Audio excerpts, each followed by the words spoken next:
ಈಗ ಇನ್ನೊಂದು ಕಡೆ ಚನ್ನಪಟ್ಟಣದಲ್ಲಿ ಜಮೀರ್ ಅವರ ಹೇಳಿಕೆಯಿಂದ ಜೆಡಿಎಸ್ಗೆ ಬಿಜೆಪಿಗೆ ಒಳ್ಳೆ ಬೆಳೆ ಬಂದಿದೆ ಅಂತಾರೆ. ತೀರ್ಪು ಬರಲಿ ಬಿಡಿ ಸರ್, ಗೊತ್ತಾಯ್ತದೆ ಬೆಳೆ ಯಾರಿಗೆ ಬಂದಿದೆ ಅಂತ. ಈಗ ಹೆಂಗ್ ಮಾತಾಡಕ್ಕಾಯ್ತದೆ? ಅಶೋಕ್ ಅವರು ಹೇಳ್ತಾ ಇದ್ರು ಈ ಮಾತನ್ನ ಅಸೆಸ್ ಮಾಡ್ಲಿಕ್ಕೆ ಸಾಧ್ಯ ಇಲ್ಲ. ಓಕೆ, ಅಶೋಕ್ ಅವರು ಹೇಳ್ತಾ ಇದ್ರು 26,000 ಮತಗಳಿಗಿಂತ ಜಾಸ್ತಿ ಓಟಿಂದ ಗೆಲ್ತೀವಿ ನಾವು ಅಂತ. ಥ್ಯಾಂಕ್ಸ್ ಹೇಳ್ತಾ ಇದ್ರು ಜಮೀರ್ ಅವರಿಗೆ ಅಶೋಕ್ ಅವರು.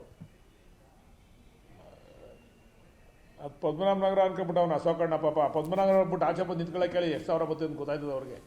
ಬೆಂಗಳೂರಲ್ಲಿ ರಾಜಕೀಯ ಮಾಡಿ ಅಭ್ಯಾಸ ಅಶೋಕಣ್ಣಂಗೆ. ಮಂಡ್ಯ ಜಿಲ್ಲೆ ಉಸ್ತುವಾರಿ ಕೊಟ್ಟಿದ್ರಲ್ಲ ಬಿಜೆಪಿ ಎಷ್ಟು ಸೀಟ್ ಗೆಲ್ಸಿದ್ರು ಅಂತ ಕೇಳಿ.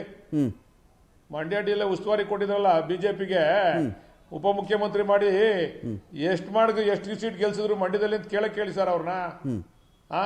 ಪಾಪ ಭಾಷಣ ಬಿಜೆಪಿ ಅವ್ರು ಚೆನ್ನಾಗಿ ಮಾಡ್ತಾರೆ, ಅದ್ರಲ್ಲಿ ಅಶೋಕಣ್ಣ ಚೆನ್ನಾಗಿ ಮಾತಾಡೋದು ಕಲ್ತವ್ನು, ಏನು ಮಾಡೋಕ್ಕಾಗಲ್ಲ. ಓಕೆ, ಈಗ ನೀವು ಕುಮಾರಸ್ವಾಮಿ ಅವರ ಇಂಥ ಹೇಳಿಕೆಗಳ ಬಗ್ಗೆ ಹತಾಶರಾಗ್ತೀರಾ? ಬೇಸರ ಆಗುತ್ತಾ? ಸಿಟ್ಟು ಬರುತ್ತಾ? ನೆಗ್ಲೆಕ್ಟ್ ಮಾಡ್ತೀರಾ? ಇಲ್ಲ ಸರ್, ನಮ್ಗೆ ಯಾವ ಬೇಸರನೂ ಇಲ್ಲ, ಸಿಟ್ಟು ಇಲ್ಲ. ನಾವು 25 ವರ್ಷ ಅವ್ರ ಜೊತೆ ಜೀವನ ಮಾಡಿದವರು, ನಾವೆಲ್ಲ ಅರ್ಥ ಮಾಡ್ಕೊಂಡಿದೀವಿ ಯಾವ್ಯಾವ ಸಂದರ್ಭಕ್ಕೆ ಅವ್ರು ಹೆಂಗ್ ಮಾತಾಡ್ತಾರೆ ಅಂತ ಹೇಳಿ. ಅದರಿಂದ ನಾವೇನು ಅಷ್ಟೊಂದು ಹತಾಶರಾಗ್ತಕ್ಕಂಥದ್ದು ಏನಿಲ್ಲ. ನಾವು 52,000 ಸೋತಾಗ್ರೆ ಹತಾಶರಾಗಿಲ್ಲ ನಮ್ಮ ಕ್ಷೇತ್ರದಲ್ಲಿ. ಮತ್ತೆ ಜನ ನನ್ನ ಕೈ ಹಿಡಿದ್ರು. ಕುಮಾರಸ್ವಾಮಿ ಅವರು ನೋಡ್ದ ನಮ್ಮನ್ನು ಬಿಟ್ಟೋಗಿದ್ಕೆ ಏನ್ ಮಾಡಿದ್ರು ಅಂತ ಮಾತಾಡಿರ್ತಕ್ಕಂಥ ಉದಾಹರಣೆನೂ ಇದೆ. ನಮ್ಮ ಜನನ ನಮ್ಮ ಸೇವೆನ ಜನ ಗುರುತಿಸಿ ನಮ್ಮನ್ನು ಪುನಃ ಆಯ್ಕೆ ಮಾಡಿರ್ತಕ್ಕಂಥ ಉದಾಹರಣೆನೂ ಕೂಡ ಇದೆ. ಅದರಿಂದ ಅವ್ರು ದೊಡ್ಡವರು, ಅವ್ರು ಏನ್ ಹೇಳಿದ್ರು ತಡ್ಕೋತದೆ. ನಾವು ಚಿಕ್ಕವರು, ನಾವೇನಾರ ಹೇಳಿದ್ರೆ ತಪ್ಪಾಗ್ತದೆ. ಅದಕ್ಕೆ ನಾವು ಅದನ್ನ ಬಗ್ಗೆ ಹೆಚ್ಚು ವೈಭವೀಕರಣ ಮಾಡ್ಲಿಕ್ಕೆ ಹೋಗಲ್ಲ, ಅದನ್ನ ತಲೆಗೂ ಹಾಕೊಳ್ಳಲ್ಲ ನಾವು. ಓಕೆ, ಥ್ಯಾಂಕ್ ಯು ಬಾಲಕೃಷ್ಣ ಅವರೇ, TV5 ಜೊತೆಯಲ್ಲಿ ಇಷ್ಟು ಹೊತ್ತು ಮಾತನಾಡೋದಕ್ಕಾಗಿ ಥ್ಯಾಂಕ್ ಯು ಸೋ ಮಚ್.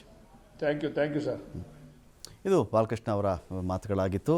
ಕಾಲಾ ಕುಮಾರಸ್ವಾಮಿ, ನೀವೇನಾದರೂ ಮುಸ್ಲಿಮರನ್ನು ಕೊಂಡುಕೊಳ್ಳೋಕೆ ಬಂದರೆ, ವೋಟ್ಗಳನ್ನು ಕೊಂಡುಕೊಳ್ಳೋಕೆ ಬಂದರೆ, ನಾವು ನಿಮ್ಮ ಫ್ಯಾಮಿಲಿಯನ್ನೇ ನಾವು ಒಂದೊಂದು ಪೈಸಾ ಕೂಡ ಹಾಕ್ಬಿಡ್ಬೇಕಾದ್ರೆ ಕೊಂಡ್ಕೊಂಡ್ಬಿಡ್ತೀವಿ ಅಂತ ಹೇಳಿದಂಥ ಹೇಳಿಕೆಯನ್ನು ಈ ಥರ ತಿರುಚಿದ್ದಾರೆ ಅಂತ ಕೂಡ ಬಾಲಕೃಷ್ಣ ಅವರು ಇಲ್ಲಿ ಮಾತಾಡ್ತಾ ಇದ್ರು.